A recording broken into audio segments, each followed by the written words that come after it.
Ok mon gars, bienvenue dans le deuxième épisode de 8 sans filtre. Donc cette série, je le rappelle, où je parle sans montage, sans couper les blancs, sans couper mes bégaiements, tout ça, d'un sujet pendant à peu près 8 minutes. À peu près, parce que la dernière fois j'ai un peu dépassé.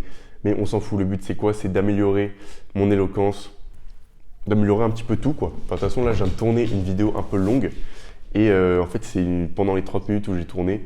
Et bah gros, je pense que la vidéo après montage, elle sera bien plus courte que ça. Donc là, il faut vraiment que j'améliore mon éloquence et ma clarté mentale. Donc aujourd'hui, on va parler de comment être efficace sur ton taf. Comment faire pour être efficace sur son taf, comme j'ai dit.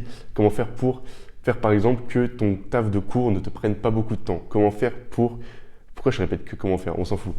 En gros, moi, je fais des études de commerce et j'ai réussi à passer tous mes examens en travaillant 5 fois moins que les autres, 5 fois moins que mes potes et en me plaçant quand même dans le premier tiers de ma promo. Donc pour un mec qui ne traite pas ses études comme sa priorité, c'est quand même vraiment pas mal. Donc je vais t'expliquer comment j'ai fait.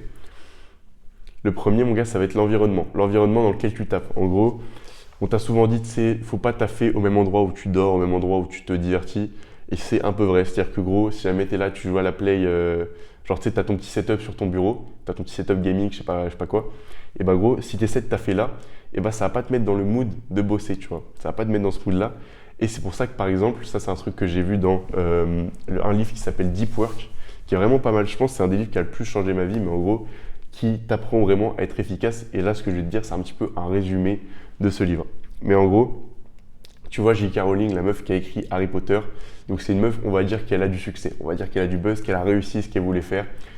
Donc concrètement, c'était quoi sa technique à elle pour se concentrer et écrire les derniers tomes de son livre? Donc ça veut dire qu'elle avait déjà un peu percé de ses premiers livres, elle avait déjà de l'argent des premiers Harry Potter, et là elle écrivait, je crois, Reliques de la mort partie 1 et 2. Qu'est-ce qu'elle faisait? C'est qu'elle louait des Airbnb, mon gars, à 1000 euros la nuit, des trucs comme ça, vraiment des trucs de zinzin, pour être dans un environnement différent, être dans un environnement qui, elle, va lui faire dire, ok, c'est différent d'habitude, là, il faut que je me concentre, tu vois. Parce que ton cerveau, il ne sera pas dans le confort, il ne sera pas dans un environnement qu'il connaît et dans lequel il s'est déjà, on va dire, diverti. Donc voilà, en gros, loue des Airbnb à 1000 euros, même si tu n'as pas l'argent, endette-toi. Non, évidemment, je rigole. Moi, par exemple, je suis juste posé sur la table de mon salon, tu vois, c'est un endroit où je me pose pas pour me divertir, etc. Là, c'est vraiment là pour bosser. Donc voilà. Le deuxième truc que j'ai marqué, c'est d'avoir un rituel. En gros, avant chaque séance de travail, il faut que tu t'instaures un petit rituel. Ça peut être quoi? Moi, je sais que c'est vraiment fermer toutes mes fenêtres sur mon ordi qui servent à rien, un peu nettoyer tout ça, ranger ma chambre, ranger mon espace de travail. Et voilà, en gros, ça sert de petit rituel pour commencer. Peut-être un café aussi, ça peut être vraiment un truc de rituel. Et là, justement, je vais te parler de la PNL, programmation neurolinguistique. Ça a l'air compliqué comme ça, mais je vais t'expliquer le concept vite fait. Justement, j'en ai parlé dans la vidéo que je viens de tourner. Mais en gros, programmation neurolinguistique, ça va te servir à... c'est tout simple, ça va te servir à contrôler ton état émotionnel pour atteindre un but. C'est un truc que peut-être tu fais déjà. Tu te dis que c'est compliqué, mais non, tu le fais tout simplement déjà.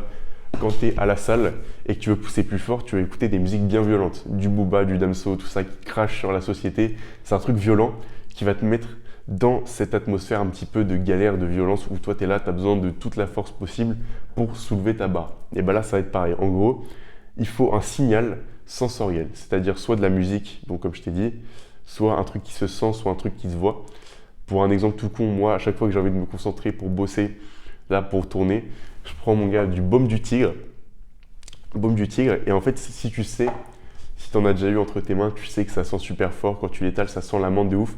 Je m'en suis étalé un peu sur la main. C'est un truc que je fais vraiment avant tous mes examens, les moments où j'ai besoin de me concentrer. Et en fait, au début, tu vois, ça servait à rien. Au début, tu es là, ton cerveau, il va se dire pourquoi, au moment où j'ai besoin de me concentrer, il sent du baume du tigre. Enfin, tu vois, il comprend pas trop ce qui se passe et il fait abstraction, il s'en bat les couilles. Sauf que, au fur et à mesure du temps, tu vas construire cette, on appelle ça une encre, programmation neurolinguistique, etc. Tu vas construire cet ancrage, ce signal qui va faire que, bah gros, maintenant que tu vas sentir du baume du tigre, et bah ton cerveau il va te dire ouais mais les 10 dernières fois que j'ai senti du baume du tigre, j'étais hyper concentré. Et donc automatiquement il va te mettre dans le même état de concentration. Et ça, comment les gens ont découvert à la base? C'est un scientifique russe qui a fait une expérience sur son chien. En gros, oui, voilà, c'est ça. On se compare à des chiens, mais c'est pareil. En gros, c'est un mec, tous les jours, au moment de donner à manger à son chien, il sonnait une cloche, tu vois, qui faisait un bruit particulier, qui faisait beaucoup de bruit. Le chien, il arrivait devant ses croquettes avec le son de la cloche, il salivait de ouf, tu vois. Il a fait ça pendant plusieurs jours, plusieurs mois, etc. Et il y a eu un moment où il a sonné la cloche pour donner à manger, sauf qu'il n'a pas donné à manger, il n'a pas sorti les croquettes. Le chien, il est arrivé, il salivait quand même. Il salivait parce que finalement, il avait construit cette encre dans son cerveau. Alors que gros, avant de commencer l'expérience, s'il avait sonné la cloche, le chien, il n'aurait pas commencé à saliver. Donc c'est un petit peu ça, c'est toi le chien dans l'histoire.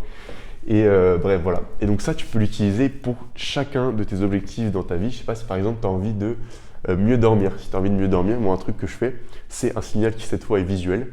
C'est que dans ma chambre, j'allume une bougie. Une bougie, ça te met une lumière vraiment particulière, une lumière, tu sais, qui bouge un peu une lumière tamisée. Putain, je fais trop bien la bougie. Bref, une lumière qui bouge un peu. Et en gros, en plus de...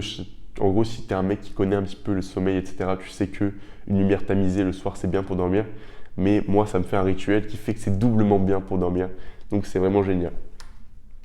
Ce que j'ai mis après sur mon petit script, c'est mange la grenouille. C'est une espèce de petite technique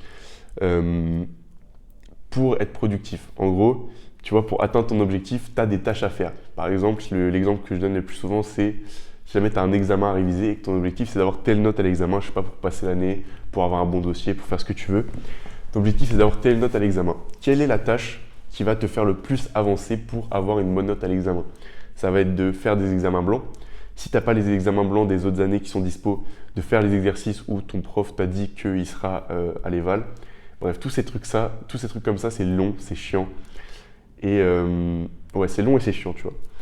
Donc, il va falloir que tu le fasses en premier. Et en gros, justement, mange la grenouille. Pourquoi? Parce qu'en gros, imagine là, je suis là, je menace ta mère avec un pistolet et je lui tire dessus. Si tu... Attends, non, je réexplique l'analogie depuis le début. En gros, donc tu vois, c'est ça que par exemple, je vais laisser au montage, mais bref, on s'en fout. On est à un dîner. On va manger un dîner gastronomique, un truc qui est complètement délicieux. Mais je te dis que pour ça, tu dois manger une grenouille vivante, un truc qui est complètement dégueulasse. Et que si tu le fais pas, je tire sur ta mère avec un pistolet. Donc voilà, ça c'est un truc concrètement, t'as pas envie, tu vois. Et donc tu as deux choix. Soit tu manges la grenouille avant le repas délicieux, soit après.